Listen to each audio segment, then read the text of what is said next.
कुंडली कैसे देखें। अगर आप भी ये स्वयं से सीखना चाहते हैं तो मेरे YouTube चैनल पे मैं एस्ट्रोलॉजर रूपम आपको सिखाऊंगा कि अपने से खुद से कैसे कुंडली का विश्लेषण कर सकते हैं और जान सकते हैं कौन सा दशाएं आपको अच्छे फल देंगे और कौन सी दशाएं आपको खराब फल देंगे, किस ग्रह की दशा में आप उन्नति को प्राप्त होंगे और किस ग्रह की दशा में आपका नुकसान होने वाला है, जिसके आप कुछ उपायों करके पहले ही बच सकते हैं।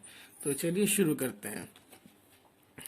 जैसे कि ये जो आप सामने देख रहे हैं ये एक कुंडली है।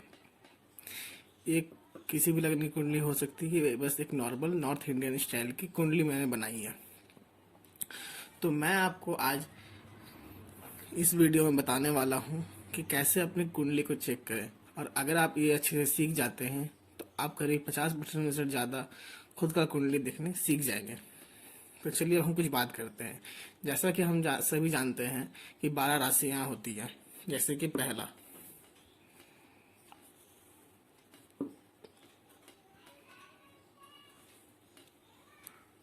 मेष राशि, जिसके स्वामी होते हैं मंगल। दूसरा वृष राशि, इसके स्वामी होते हैं शुक्र। तीसरा मिथुन राशि, जिसके स्वामी होते हैं बुध। चौथा कर्क राशि, जिसके स्वामी होते हैं चंद्र। पांचवा सिंह राशि, जिसके स्वामी होते हैं सूर्य देव, जो हमारे ग्रहों के राजा भी हैं। छठा कन्या राशि, जिसके स्वामी होते हैं बुध। तो ध्यान देने वाली बात इसमें यह है कि जो मिथुन लग्न होता है और जो कन्या लग्न होता है, इन दोनों के या इन दोनों राशि के स्वामी बुध होते हैं। सातवां तुला, तुला राशि के स्वामी शुक्र देव होते हैं। आठवां वृश्चिक,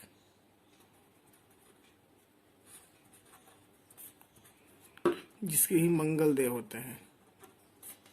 तो मंगल देव हो गए मेष राशि के और वृष राशि के। इन दोनों के जो स्वामी होते हैं वो होते हैं मंगल देव। नौवां धनु राशि, जिसके स्वामी होते हैं गुरुदेव।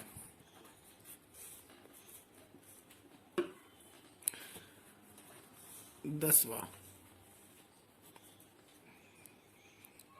मकर राशि, जिसके स्वामी होते हैं शनिदेव। 11वां कुंभ राशि, जिसके स्वामी होते हैं शनिदेव। और 12वां मीन राशि, जिसके स्वामी होते हैं गुरुदेव। तो ध्यान देने वाली बात यह है कि देखिए मंगल देव की 2 राशियां हो गई, एक मेष राशि एक वृश्चिक राशि। शुक्र देव की 2 राशियां हो गई, एक हो गई वृष राशि और एक हो गई तुला राशि। मिथुन बुध देव की 2 राशियां हो गई, एक हो गई मिथुन और एक हो गई कन्या। लेकिन सूर्य देव और चंद्र देव की एक ही की राशि होती है। चंद्रमा देव के होते हैं कर्क राशि और सूर्य देव के होते हैं सिंह राशि। अब गुरुदेव के होते हैं धनु राशि और मीन राशि। इन दोनों के स्वामी गुरुदेव होते हैं। और मकर और कुंभ राशि के होते हैं शनिदेव। ये एक नॉर्मल चीज है जो कि हर ज्योतिष को सीखना अनिवार्य होता है कि कौन से राशि के कौन से स्वामी होते हैं, कौन से स्वामी हैं जो उसको कैसा फल देंगे।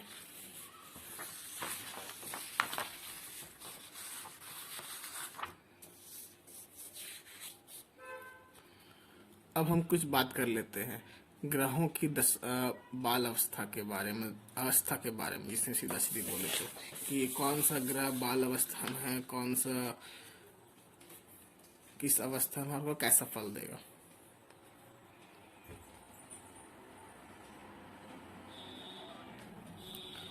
तो जैसे कि अगर मैं यहाँ लिखता हूँ कि अगर कोई भी ग्रह या कोई भी ग्रह, जैसे कि 9 ग्रह होते हैं, उसमें से 7 मेन ग्रह होते हैं, जैसे कि सूर्य, चंद्रमा, मंगल, बुध, गुरु, शुक्र, शनि। ये 7 मेन ग्रह होते हैं, और 2 ग्रह होते हैं छाया ग्रह, जिसे कहते हैं राहु और केतु। इनकी अपनी कोई स्वतंत्र राशियां नहीं होती, जैसे कि इन सारे ग्रहों की राशि होते हैं, राहु केतु की कोई भी अपनी राशियां नहीं होती है। तो अब हम जानते हैं, अगर कोई भी प्लैनेट या ग्रह 0 डिग्री से लेकर के 6 डिग्री के बीच में हो, तो वो बाल अवस्था में होता है। अगर 6 डिग्री से लेकर के 12 डिग्री के बीच में हो, तो युवा अवस्था के बीच में होगा।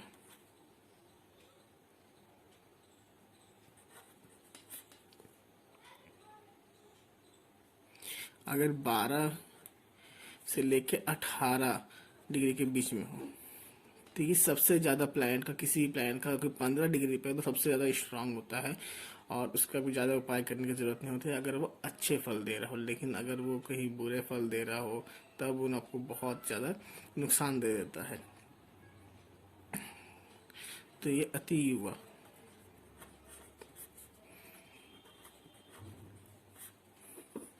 इसके बाद 18 से लेकर के 24 डिग्री, ये होती है वृद्ध अवस्था।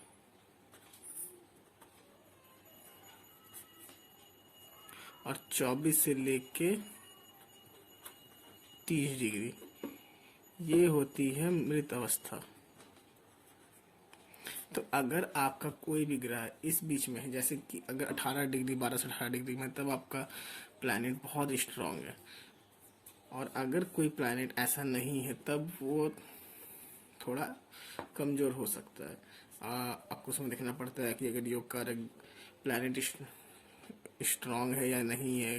अगर कोई खराब ग्रह है और वो कमज़ोर है, तब वो बहुत अच्छा होता है। लेकिन अगर कोई अच्छा ग्रह वो जिसमें डिग्री वाइज बल नहीं है, तब वो अच्छा फल नहीं देता है। उसके लिए आपको कुछ ना कुछ बाद में उपाय करने पड़ते हैं, जिसकी वजह से ठीक हो जाती है।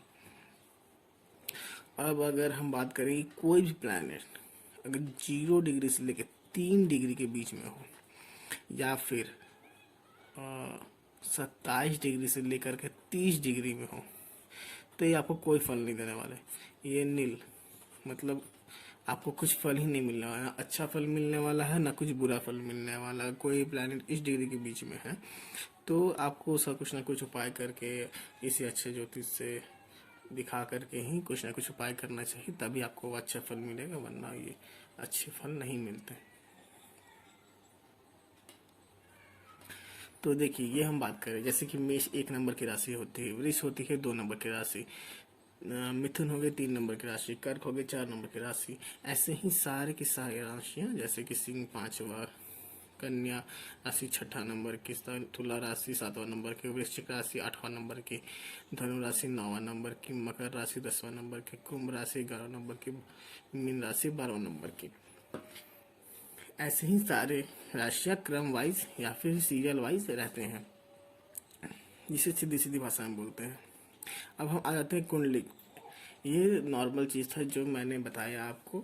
अगर ये आप जान गए हैं, तो करीब आप आराम से 5 से 10% बोल सकते हैं, कुंडली देखना सीख गए हैं। अब हम बात करते हैं, तो जैसे कि कुंडली होता है, कुंडली में जो पहला घर होता है, एक मिनट, अगर हम बात करें कि कुंडली में पहला घर होता है, ये लगन होता है। लगन यानी कि मेन घर, फर्स्ट हाउस जिसको हम बोलते हैं। ये फर्स्ट हाउस बोल सकते हैं, फर्स्ट घर बोल सकते हैं, पहला भाव बोलते हैं, प्रथम भाव बोलते हैं।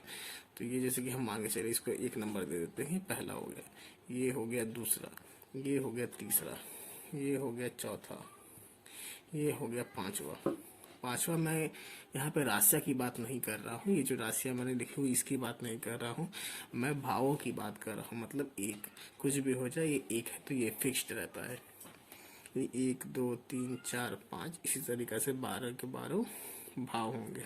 6 7 8 9 10 11 12, ये 12 की 12 राशियाँ होती हैं। जो कि आपको फल देती है। अब मैं बताऊंगा कि कौन सा भाव क्या फल देता है, या कौन सा भाव किस तरीके का फल देता है।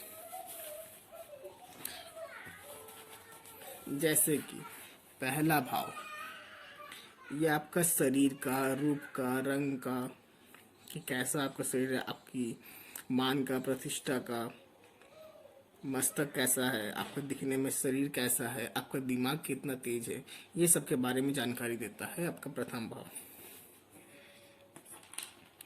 जैसे ये वाला भाव, इसको हम बोलते हैं कि आपके शरीर का बारे में जानकारी देगा। इसका जो मेन कारक ग्रह होता है वो होता है सूर्य। इसको लगन भाव बोलते हैं। ये हो गया दूसरा भाव। इसके जो होता है, ये होता है धन का, परिवार का, मित्र का, आपकी दाएं आंख का, दाएं कान का, नाक का, वाणी का, विद्या का, आपकी सेविंग का, बैंक बैलेंस का, प्रॉपर्टी का, पेरेंटल प्रॉपर्टी का, ये सब का। इस सब के मेन कारक ग्रह होते हैं गुरु। अब तीसरा भाव होता है छोटे भाई बहन का, पराक्रम का, धैर्य का, छोटी यात्रा का, नौकर चाकर का। इसके जो मेन ग्रह होते हैं, ये कारक ग्रह होते हैं, वो होते हैं मंगल। ये इस भाव को इतना अच्छा नहीं माना जाता, क्योंकि मेहनत का भाव होता है, और जितना आप मेहनत करते हैं उसके हिसाब से आपको फल मिलेगा या नहीं मिलेगा, वो इसी भाव से हम लोग निर्णय करते हैं। अब चौथा जो होता है वो होता है माँ का। ये भाव जो होता है बहुत ही जरूरी है कि आपकी कुंडली में अच्छा हो, वरना आपकी माता से नहीं बनती है, या अच्छा ये सुख शांति नहीं रहता है घर में। तो ये होता है चौथा भाव माता का, सुख शांति का, मातृभूमि का, जमीन का, मकान का, वाहन सुख का, नौकर चाकर, आपको कोई प्रॉपर्टी लिए उसका सुख मिलेगा या नहीं मिलेगा, ये सब चीज का आपको फल मिलता है। इस का जो कारक ग्रह होता है वो होता है चंद्रमा। जैसे कि मैं लिखता चलता हूँ, चंद्रमा। जैसे इसके होते हैं सूर्य, इसके होते हैं गुरु, इसके होते हैं मंगल, इसके हो गए चंद्रमा। अब पांचवा भाव जो होता है वो होता है लॉटरी का, सट्टा का, विद्याओं का, बुद्धि का, वाणिज्य का, प्रथम संतान का, यश का, मान का, इन सब का ये भाव होता है। इसके जो कारक ग्रह होते हैं वो होते हैं गुरु।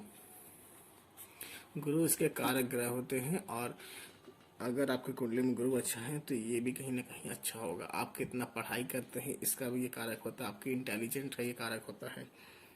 अब छठा भाव को उतना अच्छा भाव नहीं माना जाता है, क्योंकि ये रोग का होता है, चिंता का होता है, झगड़ा का होता है, चोरी का होता है, डकैती का होता है, रोग का होता है, ये सब का ये होता है। इसलिए इसे इतना कारक नहीं माना जाता है, या इतना अच्छा भाव नहीं माना जाता है। और इसके कारक होते हैं मंगल। सातवां घर या सातवां भाव होता है जीवन साथी का, विवाह का, दाम्पत्य जीवन का, रोजगार का, या पार्टनरशिप में जिसको हम बोलते हैं, पार्टनरशिप का भाव होता है, सुख शांति का होता है। इसके जो कारक ग्रह होते हैं वो लड़कों के लिए होते हैं शुक्र, और लड़कियों के लिए होते हैं गुरु। आठवां जो भाव होता है वो होता है आयु का, जीवन का, मृत्यु का, गड़ा धन का, या कोई गुप्त विद्या। जैसे कि एस्ट्रोलॉजी किसी को अगर सीखना है तो उसका अगर अष्टम हाउस अच्छा है, या अष्टम हाउस की दशा चल रही है, और साथ में कहीं गुरु या फिर शुक्र की दशा चल रही है, तो वो बहुत अच्छे से कुंडली देखना सीख सकता है। एस्ट्रोलॉजी बहुत अच्छे से और आसान से सीख सकता है। इसके कारक होते हैं शनि। अब आते हैं नौवां भाव पे। नौवां भाव होता है धर्म का, भाग्य का, शक्ति का, पुण्य का, तीर्थ यात्रा का, विदेश यात्रा का, इन सब का ये भाव होता है। इसके जो कार कारक ग्रह होते हैं वो होते हैं गुरु। अब 10वां घर, 10वां घर से हम देखते हैं पितृ के बारे में कि आपके पिता कैसे हैं, आपके पिता से बन रही है नहीं बन रही, इस चीज़ के बारे में देखते हैं। सरकारी नौकरी के देखते हैं, नौकरी के देखते हैं, प्रोफेशन के देखते हैं, पिता से आपको धन मिलेगा या नहीं मिलेगा, इन सब चीज़ के बारे में देखते हैं। आपकी प्रोफेशनल लाइफ कैसे रहेगी, नौकरी करना सही रहेगा या फिर कहीं जॉब करना अच्छा रहेगा, इस सब के बारे में देखते हैं। इसके जो कारक ग्रह होते हैं एक से ज़्यादा होते हैं, जैसे कि इसके सूर्य होते हैं, शनि होते हैं,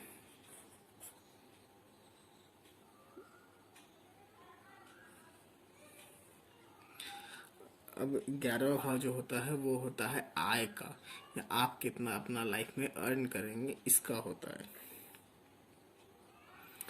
तो इसका होता है आय का, होता है लाभ का, होता है गुप्त धन का, होता है व्यापार से आपको लाभ होगा या हानि होगा, चोट होगा, हिंसा होगा, बड़े भाई कैसे से आपका बनेंगे नहीं बनेगा, इस तरह का भर, इस तरह का आपका ये रहता है। इससे कारक होते हैं गुरु। अब 12वां भाव होता है व्यय का, कोर्ट कचहरी का, गुप्त शत्रु का, धन हानि का, विदेश यात्रा का, विदेश में हमेशा के लिए बस जाने का, बाई आंख का, इन सब का ये भाव होता है। इसके जो कारक ग्रह होते हैं वो होते हैं शनि। तो ये मैं आपको जो बताना चाह रहा हूँ कौन सा भाव कितना इम्पोर्टेंट है, ये कभी नहीं चेंज होता है। नॉर्थ इंडियन कुंडली में कभी चेंज नहीं होता है। साउथ इंडियन में आपकी राशियाँ फिक्स रहती हैं और नॉर्थ इंडियन कुंडली में आपके भाव फिक्स रहते हैं। मतलब ये जो भाव है ये जहाँ के फल दे रहे हैं ये फिक्स्ड है, ये कभी चेंज नहीं होंगे। किसी भी कंडीशन में ये चेंज नहीं हो सकते हैं। अब मैं आपको बताता हूँ कि ये जो नंबर लिखा हुआ इसे आपको याद रखने की जरूरत नहीं, ये बस मैंने ऐसा ही लिखा था कि कौन से भाव रहते हैं इसका। अब अगर मानते हैं कि पहला घर या पहला भाव पे एक नंबर लिखा हुआ हो, जैसे कि सभी नहीं लेता हूँ, अब अगर यहाँ पे एक नंबर लिखा हुआ हो तो ये एक राशि लिखा हुआ है। अब हम बात करेंगे मेष राशि की। अब ये जो है ये मेष राशि को, यहाँ पे 2 नंबर लिखा होगा, 3 लिखा होगा, 4 लिखा होगा, 5 लिखा होगा, 6 लिखा होगा, 7 लिखा होगा, यहाँ 8 लिखा होगा, 10 लिखा हुआ है, 11 लिखा हुआ है, 12 लिखा हुआ होगा। ये एक होगा। अगर मान लीजिए 2 होगा तो उसी हिसाब से 2 होगा, तो यहाँ 3 होगा, यहाँ 4 होगा। ये मतलब फिक्स रहती है, फिक्स नंबर में। अब अगर हम मान लेते हैं कि जैसे कि ये 4 नंबर यहाँ लिखा हुआ है और ये बन रही है कर्क लगन। ये कौन सा लगन बन रहा है, ये हो गया कर्क लगन बन रहा है। तो यहाँ पे होगा 5 नंबर होगा, यहाँ पे होगा 6 नंबर, यहाँ पे होगा 7 नंबर, यहाँ पे होगा 8 नंबर, यहाँ पे होगा 9 नंबर, यहाँ पे होगा 10 नंबर, यहाँ पे होगा 11 नंबर, यहाँ होगा 12 नंबर, यहाँ होगा, यहाँ होगा 1 नंबर, यहाँ पे होगा 2 नंबर, यहाँ पे होगा 3 नंबर।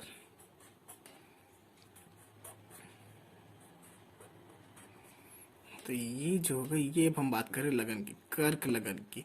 अगर कर्क लगन की कुंडली बनती है तब इसमें आपको इसमें ये याद करने की जरूरत नहीं है कि ये क्या लिखा हुआ है, नंबर लिखा हुआ है, इसे मैं काट देता हूँ। इसे अब याद करना, आपको कारक वाले ग्रह याद करने का भी जरूरत नहीं है। कौन से ग्रह कौन से होते हैं, इसलिए 4 नंबर में काट दे रहा हूँ।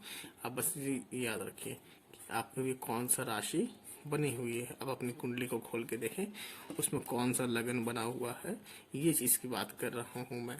कौन सा लगन आपको किस प्रकार से फल देगा, मैं अभी इस चीज़ के बारे में बात कर रहा हूँ। जैसे ये लगन हो गया, यहाँ पे 4 नंबर लिखा हुआ है, कर्क लगन है। तो अगर कर्क लगन में मान के चलते यहाँ पे अगर चंद्रमा किसी भी कंडीशन में बैठ जाए और वो अगर अच्छे पोजीशन पे हो, किसी गुरु के साथ हो या फिर मंगल के साथ हो, तो ऐसा आदमी बहुत धनी होगा, बहुत पैसा वाला होगा, इसको कोई चीज़ की कमी नहीं होगी। इस तरीके के बहुत ही अच्छे से फल मिलेंगे। ये बस मैं आपको बेसिक सिखा रहा, तो अब हम जानेंगे अगले वीडियो में कि कुंडली का विश्लेषण कैसे करते हैं। ये हम जानेंगे आज कि कुंडली होती क्या है, कुंडली कैसे बनती है, कुंडली में कौन से ग्रह कैसे रहते हैं। अगली वीडियो में हम जानेंगे कि ये कुंडली को कैसे देखते हैं, कैसे हम इसे विश्लेषण कर सकते हैं, क्या फल देगा कौन सा प्लेनेट। आप मेरे साथ बने रहिए और मेरे चैनल को सब्सक्राइब करते रहें और बेल आइकन को जरूर प्रेस करें ताकि आप हमारी अगली वीडियो को जरूर से जरूर देख पाएँ, समझ पाएँ। चलिए, धन्यवाद।